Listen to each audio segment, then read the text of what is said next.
Dos de las mayores preocupaciones de los ciudadanos respecto a la progresiva y extensiva implantación de la inteligencia artificial son que nos va a quitar el trabajo y que ya no vamos a saber cuándo una cosa, un vídeo, un texto, es real o no lo es. Bueno, y además está la sensación de que al final va a ser ella, la inteligencia artificial y no una inteligencia natural, la que controle el mundo y declare guerras cuando le plazca.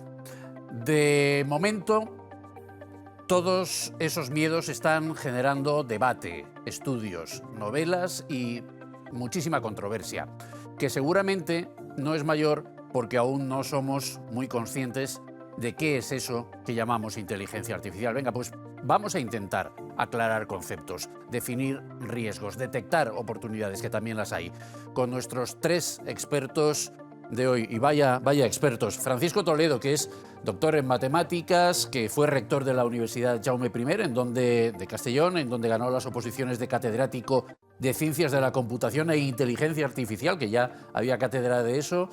Ha sido presidente también de Puertos del Estado y ahora es novelista. Memorias en la nube, ahí la tenemos, es la más reciente de sus producciones. Francisco, muy buenas tardes. Buenas tardes. Lo de la inteligencia artificial es como para preocuparnos, así como aperitivo, o como para ocuparnos. Yo creo que es para ocuparnos y preocuparnos, las dos cosas. Porque a lo que puede llegar depende de lo que nosotros hagamos. Materia de novela, desde luego, es. Lo es, sin ninguna duda. Muy bien. Ricardo Montesa es fundador y CEO de Brainstorm Multimedia, una empresa que ha hecho tecnologías para películas como Inteligencia Artificial de Steven Spielberg. Ha trabajado también con Tim Burton, otro director de cine muy conocido. Ha usado su tecnología en decorados virtuales de la BBC, de televisiones japonesas. Él es ingeniero industrial, pero no ha ejercido nunca de eso. Ricardo, muy buenas tardes. ¿Qué tal? Buenas tardes. ¿Coincides con la opinión de Francisco, que es para ocuparnos y preocuparnos, o solo una de las dos cosas? La verdad que preocuparnos, no sé, lo que sí que es una ayuda muy grande para muchas cosas y se utiliza, ya se está utilizando mucho, nosotros también la utilizamos y en ciertos campos, de momento, por lo menos en esos campos, es una ayuda diaria y que ahorra muchas horas. O sea que sí que es, en poco tiempo ha sido una herramienta que está ahorrando mucho tiempo, aunque solo sea de redacción de documentos y de gestión y incluso para programación. No lo usamos poco, pero también lo hemos usado para que te haga código. O sea, como una herramienta que para utilizarla y que te ayude, desde luego es una gran herramienta que está ahí. Con Francisco hemos coincidido que es materia de novela. Contigo tendremos que coincidir que es materia de película también, ¿no? Claro. Sí, hombre, claro, obviamente también. Bueno, ya desde hace muchos años. Desde hace muchos años. Adolfo Plasencia, habitual de esta casa y de este tipo de programas, escritor de ciencia, ha sido profesor también, ha dirigido programas de televisión en la Politécnica de Valencia para divulgar, con el objetivo de divulgar ciencia y tecnología. Adolfo, ¿nos ocupamos o nos preocupamos? Muy buenas tardes. Buenas tardes. Dice mi amigo el filósofo Javier Echevarría que no habrá inteligencia artificial sin que haya estupidez artificial. Por tanto, obviamente es una revolución horizontal que va a impactar a multitud de profesiones, a multitud de trabajos. Y una de las cosas que se decía es que la tecnología primero sustituiría las funciones repetitivas, ¿no? Las soldaduras de los coches en la factoría Ford, por ejemplo, las hacen robots, ¿no? Y sería para sustituir funciones repetitivas de los humanos. Pero ahora está entrando en que podría sustituir a acciones de trabajadores de cuello blanco, no de cuello azul, y por tanto podría eliminar puestos de trabajo o funciones de los humanos actualmente. Pero está por decidir, y yo estoy de acuerdo con Ricardo, en que por una parte es una ayuda muy grande, pero por otra podría causar ciertos problemas a profesionales actuales y a trabajadores actuales. Es también materia de novela, es materia de cine y es materia periodística. Materia periodística, de ciencia y de ciencia ficción también. Bueno, pues lo primero que me interesa saber es qué es la inteligencia artificial y si la estamos confundiendo con alguna otra cosa, porque Adolfo, por ejemplo, me hablaba de la robótica, de ahora ya los tornillos con la inteligencia, pero eso no lo hacíamos antes de tener inteligencia artificial mediante robótica o mediante alguna otra técnica que no sabría yo ahora explicar cuál es. Quiero decir, ¿qué es la inteligencia artificial? ¿La estamos confundiendo con alguna otra cosa que ya existía previamente al boom de la inteligencia artificial? Adelante. Bueno, la inteligencia artificial dio nombre a la película de Spielberg en la que con cuya tecnología se rodó de Ricardo y ya se llamaba así. Y desde Podemos ver el tráiler de... Desde el año 85 hay un instituto en el MIT de inteligencia artificial. Entonces, Ronnie Bruce fue el primer director, ¿no?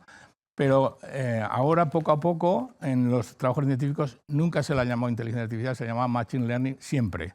Siempre. Aprendizaje de máquinas, ¿no? Aprendizaje de máquinas, ¿no? Sí. Máquinas que aprenden. Y ahora hay una etiqueta, en base a que ningún científico quería llamarle así en sus trabajos, ahora se llama inteligencia artificial generativa, de la que veremos luego algunos ejemplos, ¿no?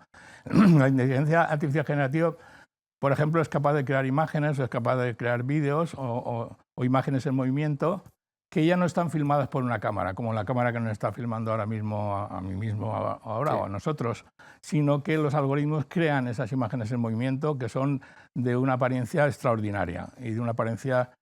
Dice Ricardo que si la apariencia es perfecta, es decir, si alguien en el campo corre como Messi y mete goles como Messi, no importa que no sea Messi. De hecho, para la gente será Messi, ¿no? Pues esto es un poco igual. Estamos en un mundo en que las redes dominan la comunicación entre las personas, en la que la apariencia es lo fundamental, mucho más que la realidad, ¿no? Y eso que decías tú antes, de que lo real y lo irreal se confunden, cada vez va a ser más cierto.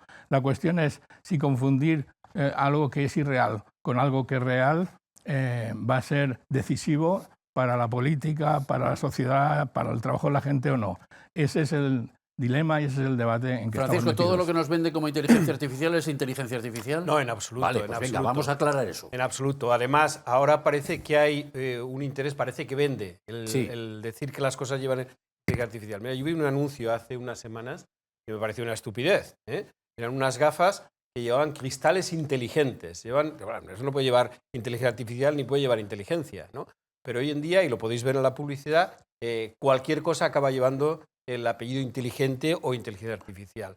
Pues no, la inmensa mayoría de esas cosas no lo son. Es mero marketing. Y marketing del malo, ¿no? Porque luego uno comprueba que no lo es.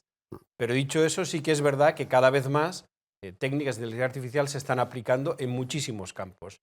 Lo que decía antes de que generan textos, y generan también hojas Excel, y generan presentaciones en PowerPoint, y cada vez pueden generar más contenidos simplemente definiendo tú qué es lo que quieres, con todas sus imperfecciones, porque está empezando todo ese campo, pero yo creo que al aparecer en 2022 el ChatGPT ha dado una visión de que esto de la inteligencia artificial puede hacer cosas que parecían ciencia ficción, ¿no? y que va a cambiar nuestras vidas y que ha venido para quedarse. Yo creo que esa es lo que podemos ver de lo que está emergiendo. Y estoy convencido que en los próximos años va a haber avances que nos van a hacer ocuparnos y preocuparnos. Porque yo creo, eso sí que lo quiero destacar por tu pregunta de si hay motivos para preocuparse de la inteligencia artificial. Yo creo que hay motivos para preocuparse de la estupidez humana, no de la inteligencia artificial. Porque al final, lo que será o no será con la inteligencia artificial lo harán los humanos. Que la inteligencia artificial es un instrumento. Es un instrumento y como tal instrumento es la paradoja del cuchillo, ¿no? Puede cortar el pan o puede matar. ¿De qué depende? De quien lleve el cuchillo, de lo que haga el que lleve el cuchillo. Entonces, el problema no es, yo no demonizo la inteligencia artificial, al contrario, pero sí que advierto de los problemas que puede llevar su uso. Un poco mi novela, Memorias en la nube, va en esa. Abrir la mente, decir, oye, nos tenemos que preparar a que la estupidez humana no haga algo que puede ser muy bueno, luego podemos comentar todas las aplicaciones que están teniendo para el beneficio de muchas personas, que se convierta en algo demonial, ¿no? Pero bueno, es que es la inteligencia natural la que crea la inteligencia artificial, realmente, ¿no, Ricardo? Y por tanto, el pecado en origen está en la inteligencia natural. Lo que pasa es que mucha gente piensa que la inteligencia artificial llegará a superar, es decir, que la natural acabará por no controlar a la artificial y que será la artificial la que nos controle a todos. Ese es un escenario casi de ciencia ficción, que no sé si en las películas en las que has colaborado se contempla así o de otra manera, y si de verdad ese es un riesgo que podemos llegar a padecer. Es que la primera pregunta de verdad es ¿qué es la inteligencia natural? Porque Bien. ni eso está claro. Cuando tú le preguntas, ¿qué es la inteligencia? Pues la inteligencia emocional o la inteligencia... Hay muchas inteligencias. Claro, pero es que dicen los eso psicólogos. nunca ha estado claro. ¿En qué consiste que algo sea inteligente? ¿Es inteligente un delfín, un mono, un perro? Incluso una persona es inteligente porque tiene mucha memoria, porque es capaz de hacer matemáticas, porque es capaz de dibujar o porque es un genio haciendo otra cosa. Es que la inteligencia natural no está definida tampoco. Con lo cual, pretender decir si la inteligencia artificial es igual que la natural.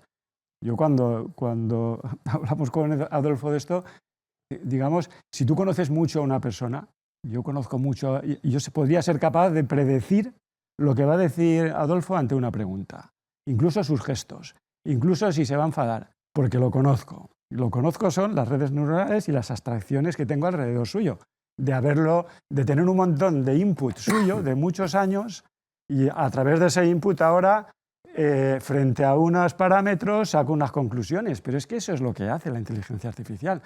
Se entrena con un montón de casos y con millones de casos y ahora llega un caso nuevo, lo compara con estos casos, sabe los resultados de cada uno de ellos y te dice el resultado.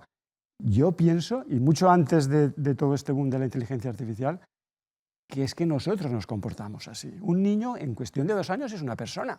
En 2 años es una persona. Es que prácticamente tiene le falta mucho por aprender, pero en muchos aspectos es una persona. Solo ha necesitado 2 años de machine learning, de ver un montón de cosas, ver los resultados, analizar, estructurar eso en su cerebro, porque si hubiera nacido en las pirámides sería un egipcio, si hubiera nacido en la prehistoria sería un troglodita. Analiza el entorno en el que está, captura todo eso y ahora se comporta en base a esos inputs, da unos resultados. Si nunca ha visto una cafetera, jamás podrá decir la palabra cafetera ni imaginar una cafetera. O sea, todo lo que hace es en base a lo que ha aprendido. Y yo pienso que no somos más que eso. Con lo cual, la inteligencia artificial yo sí creo que simula la inteligencia natural, de alguna manera. Y la inteligencia natural para mí está muy desmistificada. ¿Qué coño es ser inteligente? Realmente es que tú has aprendido un montón de casos y en base a eso respondes, ¿no? Entonces, por lo que decía, bueno, si queréis vemos esto, a nivel de las películas, si yo tengo un robot que parece una persona, que se comporta como una persona, que si yo hablo con él soy incapaz de saber si es que se comporta como una persona. Yo podré preguntarme si tiene alma o si tiene conciencia, pero realmente para mí es una persona. Me puedo enamorar de ella, como hay películas ya que se enamoran de los Claro, es que estamos viendo ahí Eso que estamos viendo no es producto de una cámara que ha filmado. Eso lo han generado directamente los algoritmos de Machine Learning. Y con respecto a lo que tú decías, hay una película que también se ha rodado con la tecnología de Ricardo, que se llama Yo Robot, y el peligro de que esos robots generados por un software pudieran dominar el mundo está en la película Yo Robot que hizo Will Smith y que se rodó con su tecnología. Es decir, sí que hay preocupación porque no sabemos. Esto es el tráiler de la película Inteligencia Artificial de Steven Spielberg, que también se rodó con tecnología de Ricardo. Y en ella hay un niño de 11 años que aparentemente es un niño, pero en realidad es una máquina. Y esa diferencia entre lo aparente y lo real es la que dio lugar a esta historia de Steven Spielberg. Entonces, ahora vamos a ver, ahí está en el set de rodaje, donde Steven Spielberg está mirando un monitor con la tecnología de Ricardo, ahora lo vais a ver. Entonces, esto de la inteligencia artificial no es una etiqueta nueva. Ese es Steven Spielberg mirando la tecnología de Ricardo. Esto es de ¿no? 2001. Esto es 2001, ¿vale? 2001. Entonces, esta denominación ya está. Después de esta historia del año 2000 y anteriores, hubo lo que se llamó un invierno de la inteligencia artificial, donde nadie quería invertir en esa tecnología porque decían que no iba a ser importante, que no interesaba, ¿no? Y hubo una operación financiera, Goldman Sachs lo dijo, que este tipo de tecnología de la inteligencia artificial iba a aumentar el PIB mundial un 7%. Y hubo una inmensa ola de inversores que invirtieron dinero en esta tecnología que fue despreciada la primera década del año 2000, desde que Paco hizo su libro, por cierto, y de pronto tuvieron un éxito en una campaña de propaganda mundial. Y entonces, de pronto, se puso de moda. Este es el niño, el que vemos en la pantalla, es el niño que sale en la película, que tiene el aspecto exterior de un niño de 11 años, pero que en realidad por dentro... Pero yo no sé si eso queda claro. Vamos a ver, Adolfo, tú me decías al principio, no hay que confundir el machine learning con la inteligencia artificial, pero al final la conclusión que yo creo que estamos sacando un poco de lo que llevamos hablado es que necesitamos una base de datos enorme en la que le metemos... Vamos a ver si podemos ver un vídeo que tenemos ahí titulado Hadas, a ver si lo podemos ver y nos hacemos una idea de lo que quiero decir. Sí, esto es. Una base de lo datos... fundamental es que un vídeo hasta ahora... Vamos a ver, esta mujer no existe. No existe. Pero no, ¿cómo se crea esa mujer?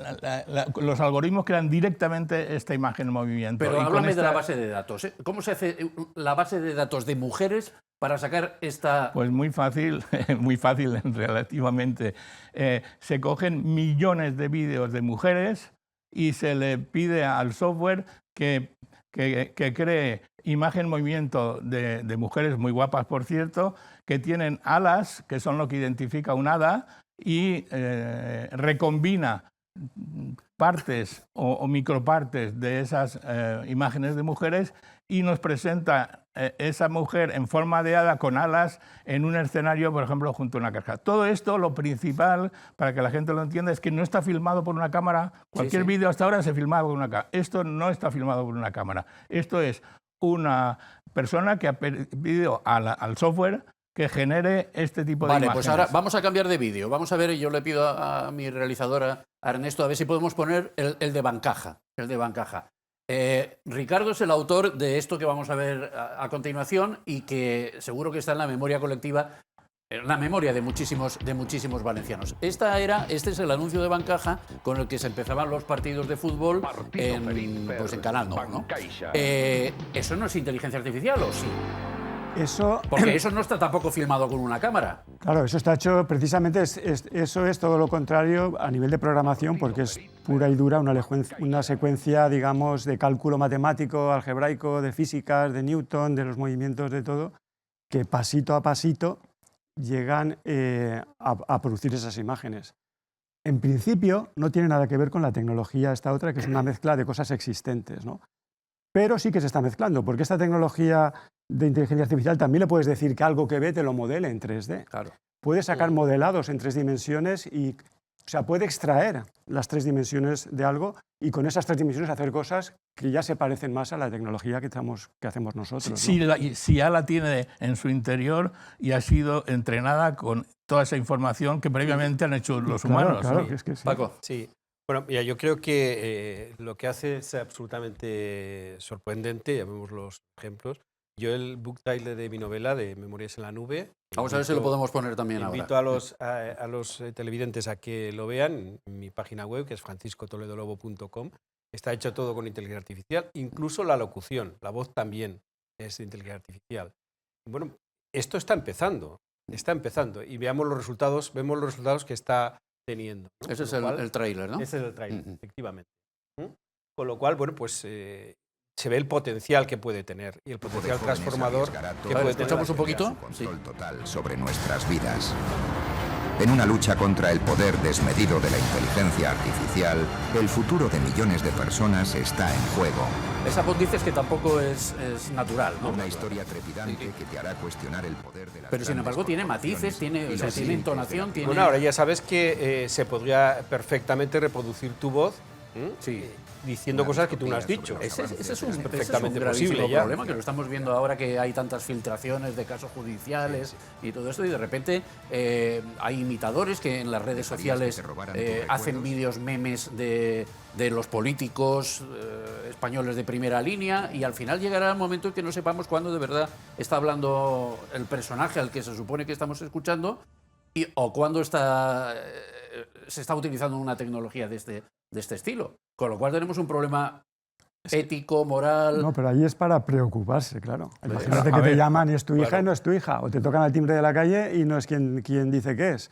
Porque cuando vemos esto de los anuncios o de los personajes famosos, casi es una curiosidad, una risa. Pero en el momento que quieran estafar a alguien, en base a una imagen falsa, a un audio falso de que te fías. Para abrir la puerta Que de ya la se ha calle la hecho. abres apretando un botón. Bueno, pues Ya ha quedaos con pasado ese eso, argumento. ya ha Vamos a pasado. hacer una primera pausa para publicidad.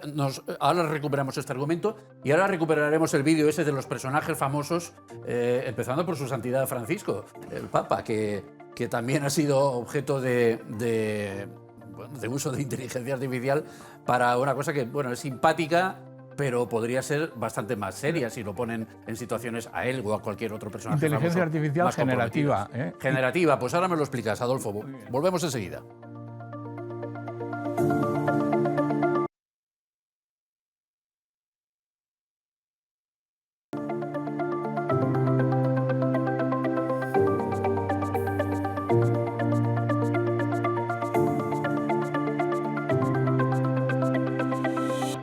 Hoy nos planteamos si hay motivos para tenerle miedo a la inteligencia artificial y estamos debatiéndolo con Francisco Toledo, con Ricardo Montesa y con Adolfo Plasencia. Hablábamos de la inteligencia artificial generativa, que es una de las partes, que es la que nos puede llevar a confundir una voz de una persona con otra y, por tanto, ser carne de estafas o de engaños o de situaciones comprometidas, Adolfo. A ver, hay una empresa valenciana que es muy famosa en Asia, que son especialistas en tecnología del sonido, ¿vale? Y con 20 segundos de grabación de una voz humana ya podrían replicar la locución, por ejemplo, de cualquier discurso. Una de las modas en las redes sociales en Asia es que la gente, cuando se envía por aplicaciones como WhatsApp un mensaje de voz, en lugar de enviarlo con su voz, la envía con la voz de alguien famoso. Por ejemplo, la voz que más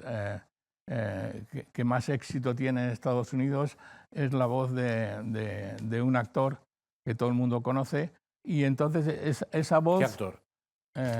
Morgan Freeman. Morgan Freeman. Entonces, con la voz de Morgan Freeman hay millones de personas en Asia y en Estados Unidos que están enviando sus mensajes de voz en lugar de con su voz. Y con 20 segundos de grabación puedes replicar una voz humana que locute cualquier texto que le pongas, sin límite. Entonces, por ejemplo, muchos de los podcasts que se oyen, tú podrías escribir un guión de un podcast, grabarlo con la voz de Morgan Freeman o de cualquier actor famoso, porque lo que se ha vuelto importantísimo en las redes es lo que es notorio, los famosos, lo que decíamos de... Vamos a poner los famosos, venga, el vídeo 7 y luego el 8. Aquí ahí podemos tenemos ver el Papa Francisco, Putin, Biden.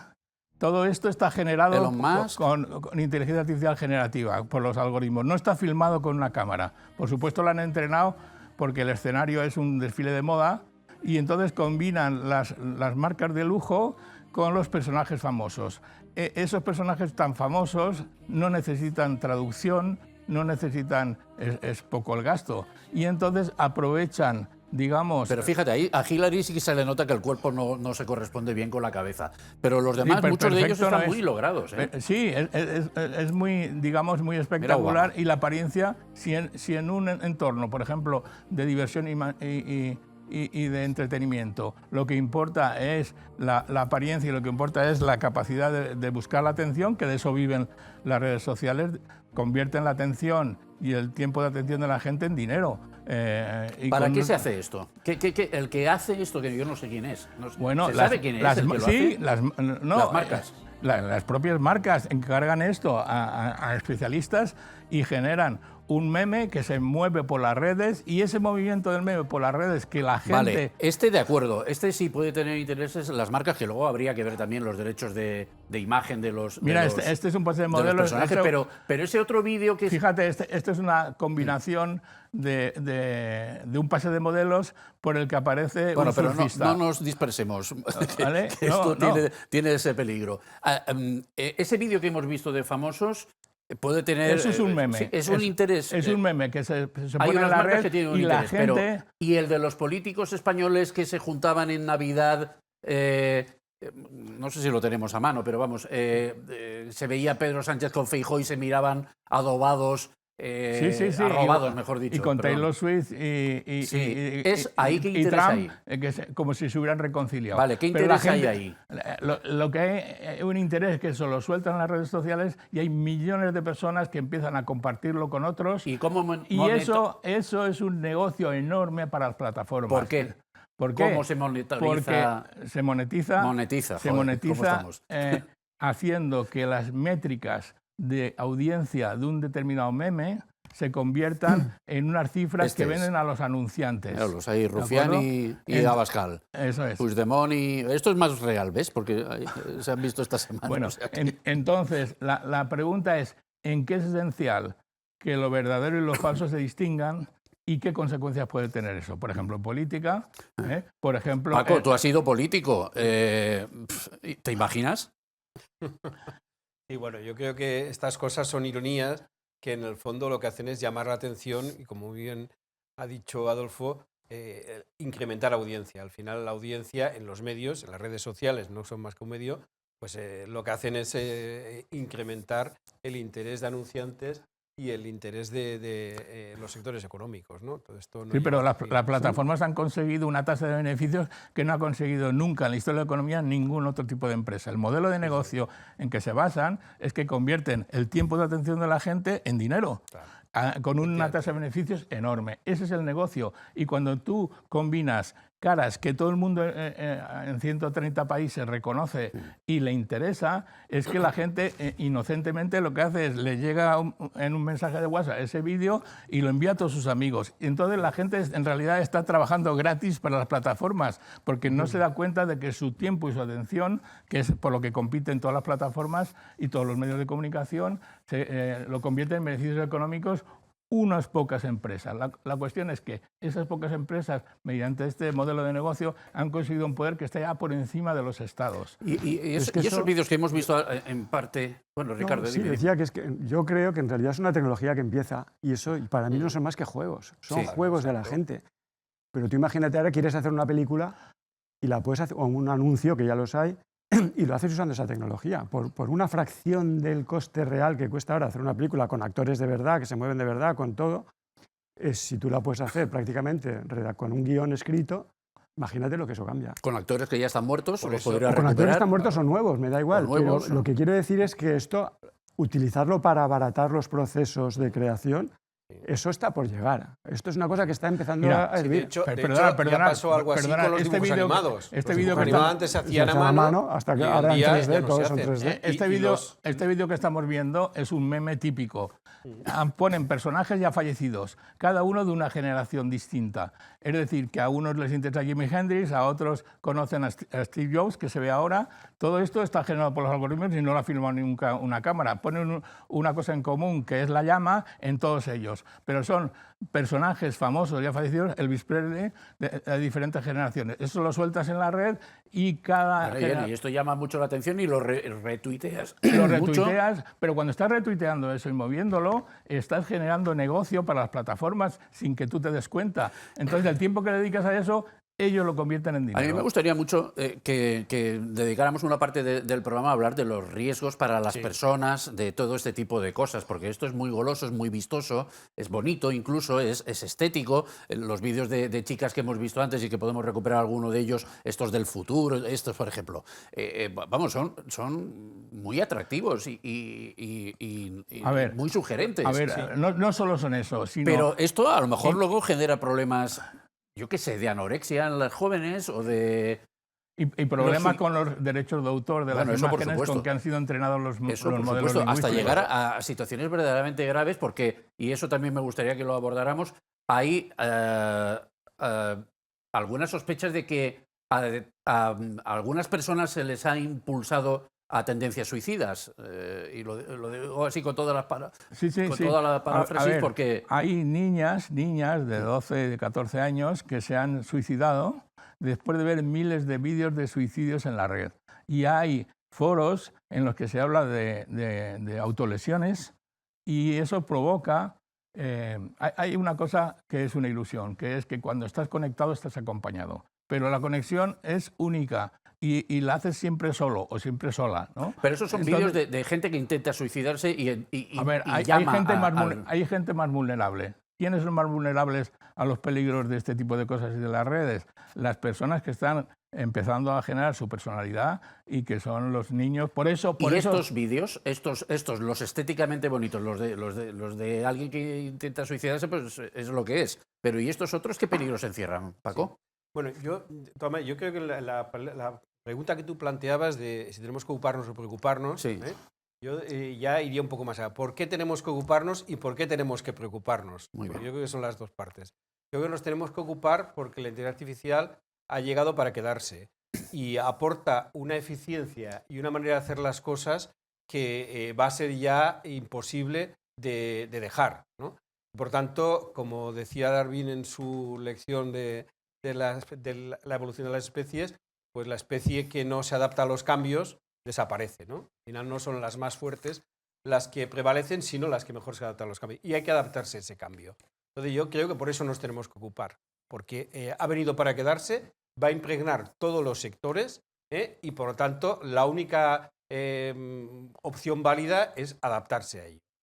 ¿Por qué tenemos que preocuparnos? Pues nos tenemos que preocupar porque efectivamente va a transformar la sociedad y que esa adaptación, las que no lo hagan, van a salir desfavorecidos y los que lo hagan pueden salir favorecidos. Bueno, pero tú planteas también, en la promoción del libro, planteas también otra cuestión muy importante. Nadie sabe a dónde va la inteligencia artificial. Efectivamente. Bueno, y a eso iba. Yo creo que a mí, en este momento, lo que más me preocupa es lo que está pasando en el acceso a lo que tenemos en el cerebro. Hasta hace 3 años, el cerebro era algo inaccesible. Sabíamos cada vez más cómo guarda la información y determinadas cosas de su estructura fisiológica, etc. Pero el acceder a lo que tiene dentro del cerebro una persona era poco menos que ciencia ficción. ¿Y ahora se el puede? poner un microchip dentro del cerebro también era poco menos que ciencia Sí. ficción. Y en los últimos años han dado pasos que son sorprendentes. Se han extraído imágenes del cerebro, se han extraído canciones del cerebro. En septiembre se grabó los sueños de una persona que al despertar se lo reconoció, porque claro, la única manera de testearlo es que diga efectivamente es ese, ¿no? Y se han implantado chips en el cerebro. Y de hecho en Estados Unidos hay una guerra empresarial por ver quién lidera ese sector entre principalmente 2 grandes empresas. Una detrás, Neuralink, que detrás está Elon Musk, y la otra que para mí va por delante en este momento, que le lleva un australiano que se llama Synchro, ¿no? El cómo se accede a lo que tenemos en el cerebro y las repercusiones que eso puede tener. En principio, el objetivo es muy bueno y lo que ha impulsado esas cosas es muy bueno.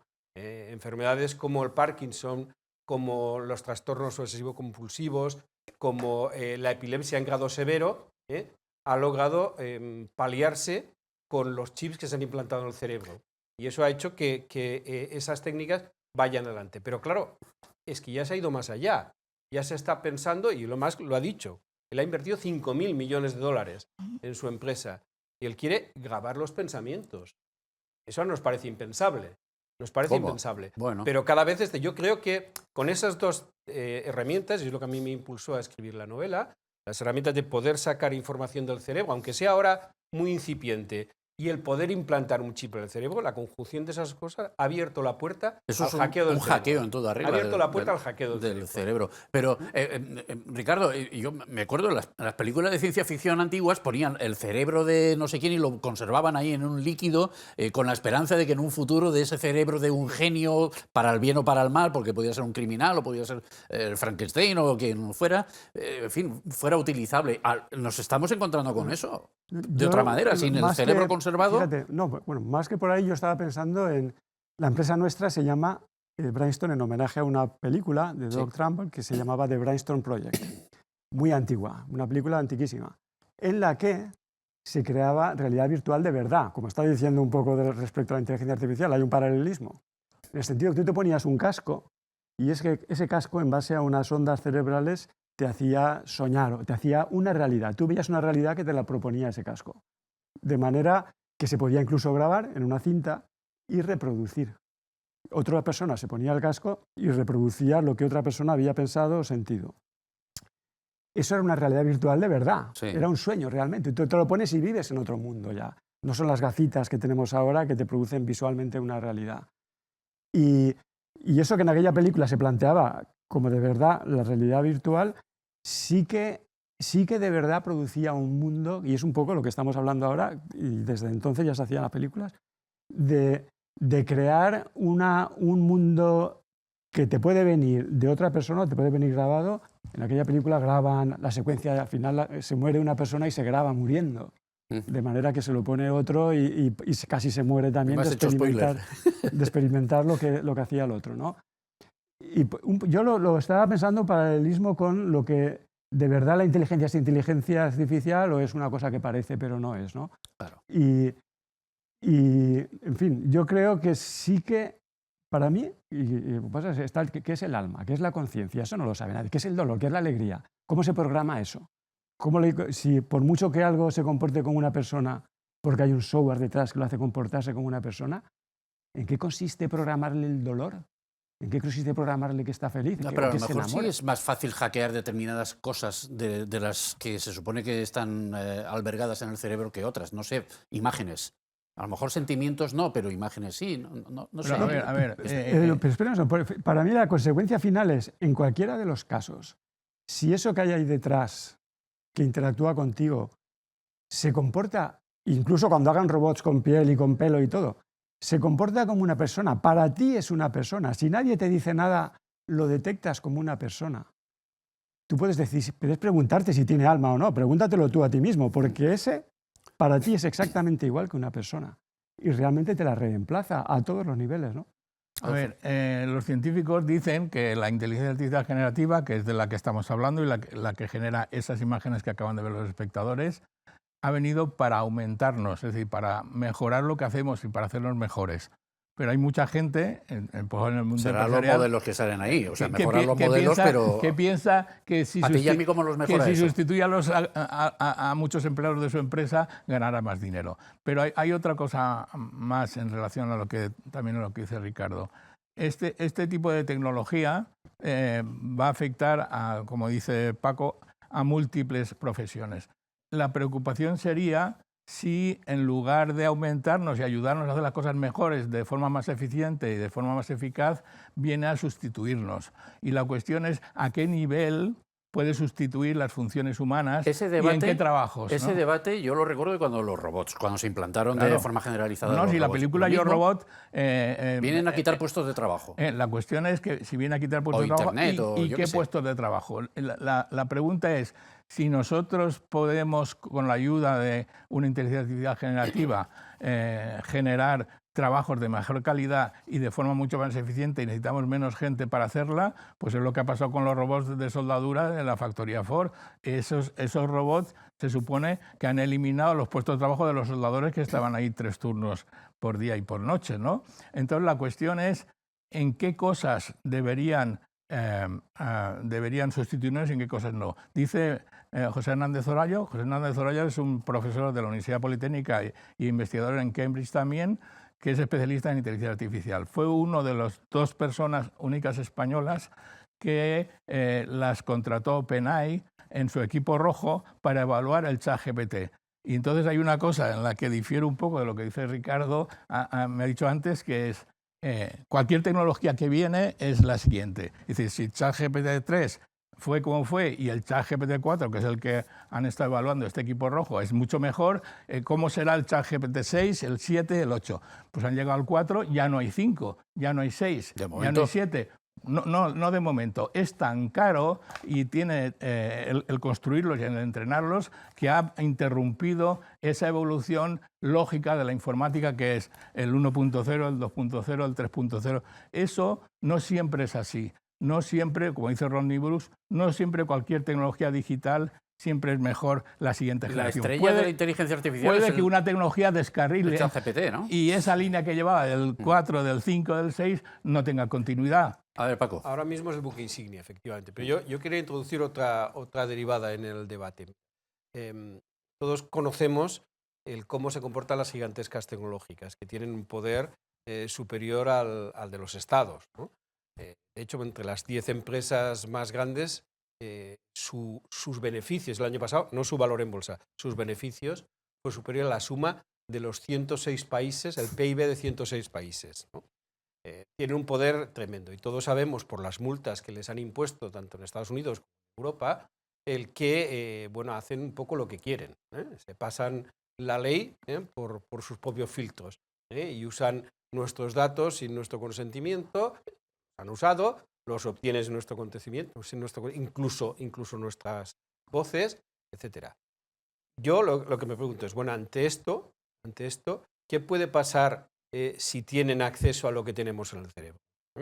Yo creo que falta tiempo, evidentemente falta tiempo, pero digo, se ha abierto la puerta y por lo tanto ahí sí que tenemos que tener la prevención de decir, oye, tenemos que adelantarnos a estas cuestiones y que no pase como está pasando actualmente con los datos que les cedemos gratuitamente. Porque a cambio de que es gratis, les cedemos todo. A mí me parece el mayor peligro. Es un peligro, el mayor peligro tremendo, de todo esto. Y es lo que advierte mi novela. Porque además normalmente ¿cómo luchar contra eso? Las regulaciones suelen ir siempre varios pasos Muy por detrás, muchos pasos por eso yo creo que que nos tenemos que adelantar. En Estados Unidos hay un movimiento de los neuroderechos, de poner incluso dentro de la Declaración de Derechos Humanos el incluir el que eso también es un derecho. Pero lo que tenemos aquí dentro es nuestro y solo nuestro. Quedarte con lo que tenemos aquí dentro, que se lo quede otra persona sin consentimiento. Esto que se ve ahora, era precisamente Yo Robot. Pues espérate y me lo cuentas después de esta nueva pausa para publicidad. Volvemos enseguida.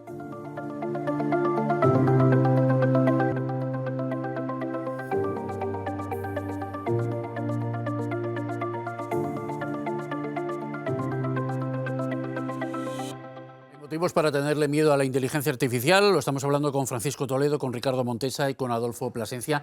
Estábamos muy preocupados antes de esta última pausa publicitaria por la posibilidad de que acaben hackeándonos el cerebro, es decir, que se queden con todo lo que tenemos dentro, imágenes, sensaciones, ideas, lo que sea, que eso pueda ser de libre acceso para determinadas tecnologías. Pero a eso supongo que le podemos añadir otro riesgo también muy importante, que es el de que al final no sepamos distinguir lo que es verdad de lo que es mentira. Lo hemos visto con las imágenes, lo podemos hablar también.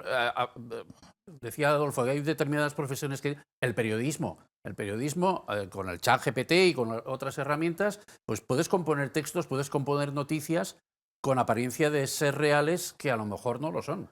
Sí, pero hay una cosa muy importante que además se publicó ayer y me la ha recordado. Tener consecuencias, claro, la publicación Valencia se adelantó con la declaración de Valencia en la iniciativa de Rafael Yuste, de Álvaro Pascual Leone y de José Carmena, que son los tres neurocientíficos.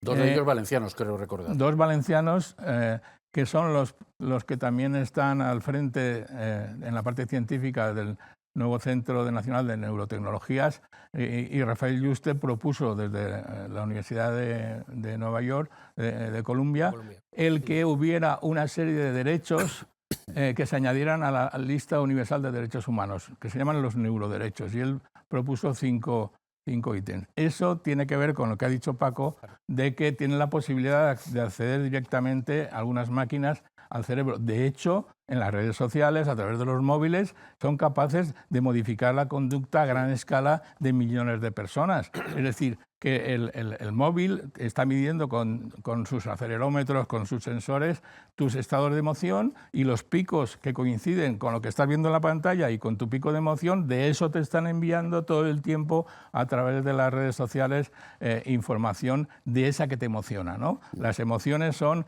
digamos, el talón de Aquiles nuestro. Como nos pueden manipular mucho mejor es manipulando nuestras emociones y acaban manipulando nuestra conducta.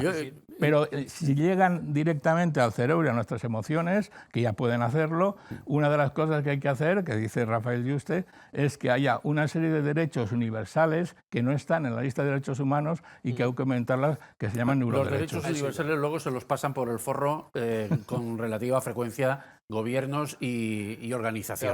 Al menos estaba así. Sí, pero los científicos lo que quieren es que estas tecnologías ayuden y a no eliminar enfermedades. La gente, los que se dedican a la ética, cuestiones éticas. Pero hay gente que puede utilizar estas tecnologías no para curar enfermedades, sino para aumentar su poder, ¿no? Claro, ahí está.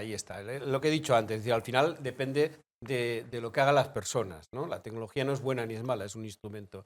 Mira, yo cuando presenté Morir a la Nube aquí en Valencia, vi entre los asistentes un catedrático de Derecho y le hice una pregunta. Le dije, mira, si yo hubiera desarrollado una aplicación, la tengo yo, que pueda grabar lo que tú piensas, lo que tú sabes, y lo utilizara en mi beneficio, ¿eso estaría penado ahora mismo? Me dijo, no. Nadie ha pensado que eso pueda pasar. Nadie ha pensado.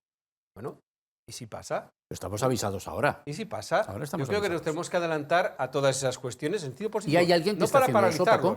Pues yo creo la declaración que se hizo en Valencia de los no derechos me parece un primer paso y un primer paso importante. Pero alguien con poder ejecutivo o con poder legislativo, con poder institucional. No, se ve muy lejano, Se ve muy lejano todavía. La Unión Europea... Y efectivamente está lejano, se están dando los primeros pasos. Pero yo insisto, se ha abierto la puerta a hackear el cerebro. Se tardará, no sabemos cuántos años, pero seguramente muchos menos de los que podamos pensar. No, una empresa australiana ahora mismo ya te pone un casco y lo que tú estás pensando, las palabras que estás pensando las convierte en texto que aparece en la pantalla. Eso no es ciencia ficción, eso ya está ocurriendo. La cuestión es que la gente es inconsciente también del poder que tiene.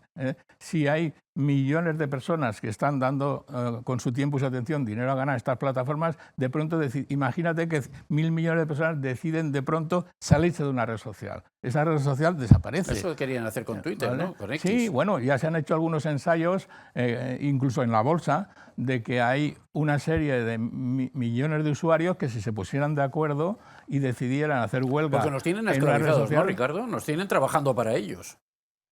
¿Te refieres las redes sociales y en general los productores de esos vídeos que hemos visto y de esas fake news que suponemos que se pueden crear con la voz de personas conocidas Bueno, hay una injerencia que ya se ha demostrado con Cambridge Analytica en las democracias. Es decir, hay resultados de las votaciones que están modificados por informaciones que han circulado no por los medios de comunicación típicos, no por la televisión y la radio, sino por las redes sociales. Y que son falsas. De hecho, una cosa que se ha demostrado a los científicos de MIT es que lo falso se mueve más rápido y en mayor cantidad que lo verdadero en las redes sociales. Porque es que, por ejemplo, en Twitter. Sí, insisto en eso, y le preguntaba a Ricardo, pero bueno, a cualquiera de vosotros. Es que nos tienen trabajando para ellos, ¿no? Claro. Sí, gratuitamente. Bueno, me parece que estamos mezclando también conceptos, porque eso sucede y sucedía sin necesidad de la IA.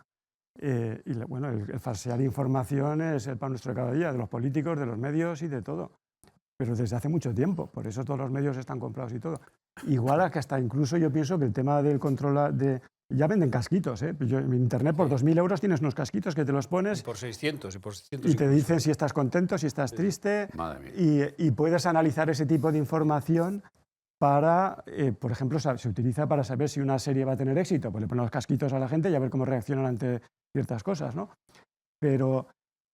para mí que son conceptos diferentes. A lo mejor utiliza la IA en algún proceso de estos, pero una cosa es medir esas emociones, que igual se trata de medir unos impulsos eléctricos en alguna zona que tiene poco de IA, por el tema que estamos hablando. Otro tema es el tema de las informaciones, de la gente que está en las redes sociales, de que sean falsas. Ahora existen mecanismos con la IA para usar esa información de otra manera. Pero creo que son conceptos diferentes. No, pero a ver, podríamos hacer una pequeña lista de en qué cosas esenciales es importante saber que algo es verdadero o falso, ¿vale? Que siempre ha habido intentos de engaño, solo que el engaño ahora funciona a 3 órdenes de magnitud con respecto a antes.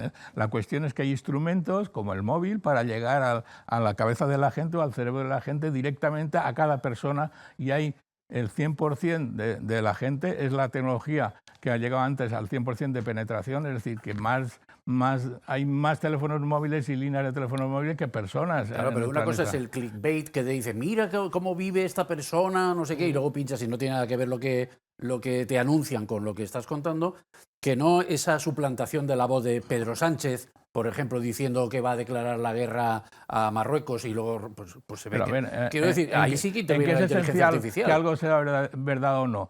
¿Es esencial que sea verdad o no lo que dice un candidato a presidente de Estados Unidos? Pues si resulta que, como dice el propio Trump, dice que aunque él diga una mentira, sus seguidores en las redes sociales que él tiene, que además se llama verdadero, y la gente cree lo que él diga, sea verdad o no, es un asunto que tenemos que pensarnos. En la democracia es importante en la campaña electoral que sea cierto lo que un candidato nos dice o no. Ahí sí que veo yo que son dos cosas distintas, Adolfo. Una cosa son las promesas electorales que no cumples Eso estamos hartos de verlo en todos los políticos de todos los países. Y otra cosa es que te salga falseada la imagen y la voz de un señor diciendo una cosa grave que en realidad no ha dicho ese señor, que está tratada esa imagen y esa voz con inteligencia artificial, como hemos Sí, pero comentado un antes. engaño a gran escala. Eso es distinto. Un engaño a gran escala es importante que la gente sepa que le están engañando o no. Hombre. Mi amigo Ramón Palomar, en el que hago un programa de radio los martes, dice, yo le digo, parece que a la gente le gusta ser engañada en las redes sociales, ¿no? Dice, no, a la gente, dice Ramón, a la gente no le gusta ser engañada, le da igual.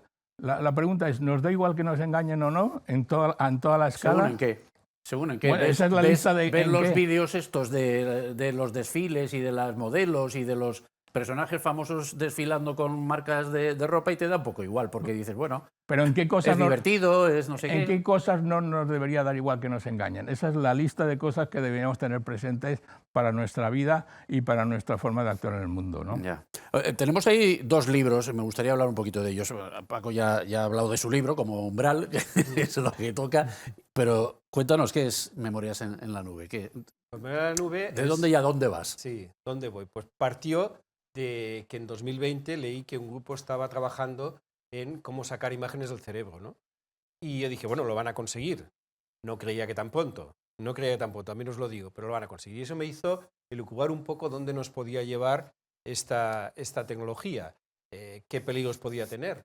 Y abrir un poco, lo que quiero con la novela es abrir un poco los ojos a la gente de que a veces una cosa se hace con muy buen fin, y como decía la frase, ¿no? El camino al infierno está adoquinado con malas intenciones, ¿no? Tú puedes tener un buen fin y al final acabar en un infierno, ¿no?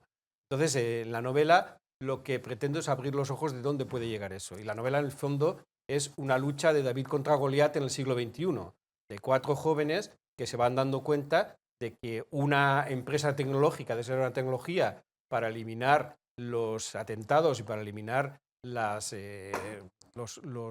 delitos en el mundo, lo ha vendido gratis, como hacen las grandes tecnologías, lo ha vendido gratis, lo han comprado todos, esa historia de que gratis se lo hacemos y efectivamente lo han conseguido, se han minimizado, porque si saben por tus recuerdos que has matado a alguien, te van a detener, aunque nadie lo haya visto, ¿no? Entonces, efectivamente, eso que se ha desarrollado con muy buen fin, pues descubre los 4 jóvenes que tienen un lado oscuro.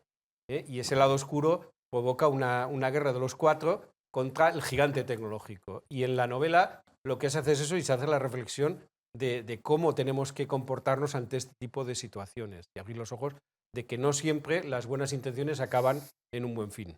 O sea, basado en hechos reales. Basado en lo que tenemos. O sea, ahí he mezclado un poco las dos cosas. Es una distopía sobre los avances en neurociencia y en la inteligencia artificial y también la preocupación ante lo que los gigantes tecnológicos pueden hacer con la facilidad con la que le cedemos lo que tenemos. Oye, ¿no? y la cantidad de crímenes que se podrían resolver si accedes al cerebro del sospechoso, Efectivamente, ¿no? Eso es lo que va. Eso es un mundo feliz, es una adaptación del mundo feliz, por decirlo así, pero que efectivamente luego se ve que puede tener un fin muy complicado. La prueba de la mentira viene a ser eso, ¿no? A nivel primitivo, pero para saber, de saber si alguien está mintiendo. ¿Y el otro libro, Adolfo? Bueno, el otro libro es una guía básica de la inteligencia artificial, en la que yo he escrito un capítulo que es una aproximación crítica a la inteligencia artificial generativa, que está, cortito, ¿eh? Que está promovida por 15 colegios profesionales, pero está coordinada por Enrique Montesa desde el Colegio de Economistas de Valencia, y que la presentamos antes de Navidad y di una conferencia allí que me pidieron explicando esa visión crítica, ¿no?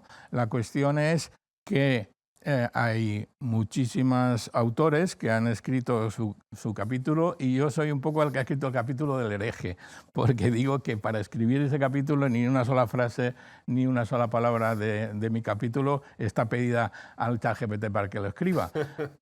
Y ya que estamos hablando de novelas, ¿cuántos manuscritos de novelas inéditas crees que se presentan al premio Nadal? que se da el 2 de enero. ¿Cuántos? Pues normalmente entre 40 y 60. ¿Sabes cuántos manuscritos han presentado este año? 832. ¿Y qué quieres decirme con Pues eso? quiero decir que es muy probable que muchos de los manuscritos que están presentando a las novelas los hayan encargado a un modelo lingüístico como el ChatGPT. Yo soy madera de saberlo porque, por ejemplo, en estos vídeos, tú me contabas antes del programa, en estos vídeos de las modelos y todo eso, que a veces, o sea, la sacan muy bien de frente, porque los desfiles de las modelos reales son de frente, o sea, los enfocan de frente, entonces el frente, la cara, sale muy bien, pero luego los laterales luego ya salen una mano de 6 problemas. dedos. A veces salen con 6 dedos. Sí, pero con respecto al texto, a la literatura, un modelo lingüístico normal, como el ChatGPT actual o como otros, o como Sora, es capaz, con una sola orden de texto, que te escribe una novela de 10.000 páginas.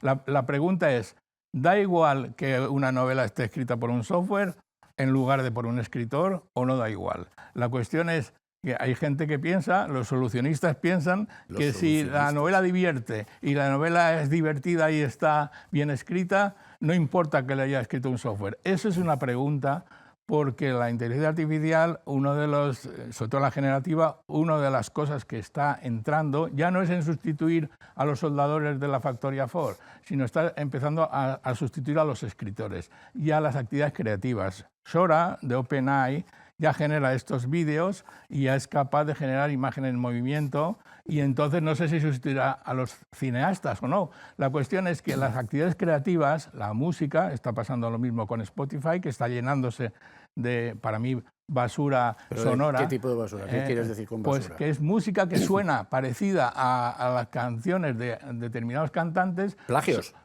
No son plagios, son distintas porque es una recombinación y no hay trazabilidad para saber si es un plagio de alguien, pero suena como alguien. Y lo que han descubierto en Spotify es que hay millones de personas que no buscan al entrar ahí en la canción de determinado cantante, sino algo que suene como eso. Y les da igual que sea eso o que no sea eso. La cuestión es qué nos da igual y qué no, y si las actividades creativas ya están siendo, yo creo que están siendo ya atacadas por este tipo de tecnologías y que no vendrían a aumentar la calidad de los escritores, sino a sustituirlos. Ese es uno de los dilemas, es que las actividades... Eso en el cine ese problema no existe, ¿no? Los solucionistas que dice Adolfo estarán encantados con que Tim Burton o Spielberg o quien sea, tú has trabajado con algunos de ellos. Nicolas Cage ha puesto una demanda a la productora porque él fue a rodar 5 minutos, le modelaron en 3D y con inteligencia artificial ha interpretado escenas que él nunca rodó y eso es un debate. El debate es, las actividades creativas ahora están siendo modificadas por este tipo de tecnología. Ricardo, tú que tratas con gente de cine, ¿tienen alguna preocupación por este tipo de debates que nos estamos montando aquí? Tampoco es verdad que yo trate con ellos ni nada. Han utilizado herramientas nuestras en sus producciones, pero yo respecto a lo que dices, eso va a cambiar, si se puede, y además es lo de siempre. Si hay una canción que te gusta y es bonita y la disfrutas, al final, ¿qué más te da? No vas a decir, no la voy a escuchar porque la ha hecho una IA. ¿Vas a decir eso? No, no tiene sentido. Igual que si una novela, si te gusta una novela, la disfrutas y la ha hecho una IA, ¿qué vas a hacer? Es que es lo que viene. Eso es lo que va a ser el mundo que se acerca, ¿no? Y no hay nada que se pueda discutir ahí. Y es que además, cuando dicen que coge los derechos de los actores, no hay nadie que, lo que decía al principio, no hay nadie que invente de la nada, no me lo creo. Tú inventas relativo a lo que has aprendido. Entonces, claro que tú estás infringiendo derechos de autor cuando haces una canción. Y existen unas normas, no puedes copiar más de no sé cuántos compases o tal para tener algo, claro. Pero cuando alguien hace una canción de flamenco o de sevillanas o de rock o lo que sea, no es más que una combinación de lo que tiene en su cerebro y puede intentar jugar a cosas nuevas, que también lo puede hacer una IA. Bueno, en puridad crear un momento, pero la IA, los que están creando las IA, las empresas, las plataformas que están creando estas empresas, han cogido, sin permiso de los autores, millones de piezas creativas y no han informado ni han pagado nada por ello y con eso han reconstruido cosas que... Cualquier creativo, en Estados Unidos, hace el eso. gremio de actores, sabéis que puso una pugna muy grande y de hecho hicieron huelga precisamente por estas cosas, ¿no? Porque ven que puede ser una amenaza tremenda a lo que puede ser su profesión, ¿no? De todas maneras, yo creo que hay que matizarlo. Efectivamente, ahí puede haber un riesgo tremendo y eso hay que regularlo porque uno tiene derecho a su imagen, a su voz, a lo que es él, y a que eso no se pueda reproducir gratuitamente. Y creo que eso, sin su permiso. Sin su permiso. sin su permiso y gratuitamente además, ¿no? Entonces, creo que eso hay que regular. Es lo mismo que decía antes del cerebro, es decir, es que estamos en esa vía, en un nuevo universo, ¿no? Y todo eso hay que regularlo. Pero yo creo que también hay que matizar que en este momento un chat GPT, por decirlo así, o con inteligencia artificial generativa, no puede generar una novela que sea pero el problema, Paco, no es que lo pueda hacer ahora, sino que lo puede hacer en algún momento. Y no lo sé, no sé si podrá, ¿no? Pero porque en el fondo lo que hace es lo que tú le vas diciendo, lo que tú le vas diciendo que quieres que haga. Te puede ayudar determinadas cosas. Este debate hace unos años hubiera parecido de ciencia ficción. Sí. Y ahora, pues fíjate. Pero yo creo que, mira, yo te voy a decir, la novela ha aparecido al mes. Está ya la segunda edición, porque ha llegado el momento idóneo, ¿no? Pues yo creo que es el interés que tiene. Muchísimo. A ver, nos quedan 2 minutos, me parece. O sea que, conclusión rápida. Adolfo, un minuto me están diciendo. Así, 20 segundos, venga, Adolfo, conclusión.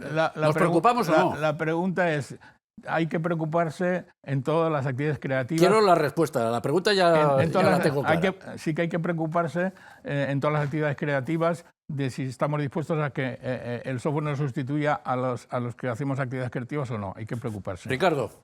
Bueno, es que es un paso más de la evolución de todo, claro que sí. Y preocuparse. Preocuparse, no lo sé, depende cómo se use, como decíamos, es una tecnología, si es un cuchillo y matas, pues... Pero desde luego es para ocuparse y es algo que viene para quedarse y ahí va a estar para que lo usemos. ¿Paco? Hay que regular esos nuevos usos y hay que adaptarse a ellos. Yo creo que es como la revolución industrial. Iba a desaparecer los oficios, bueno, pero apareció la nueva clase media y apareció muchísimo más trabajo del que había.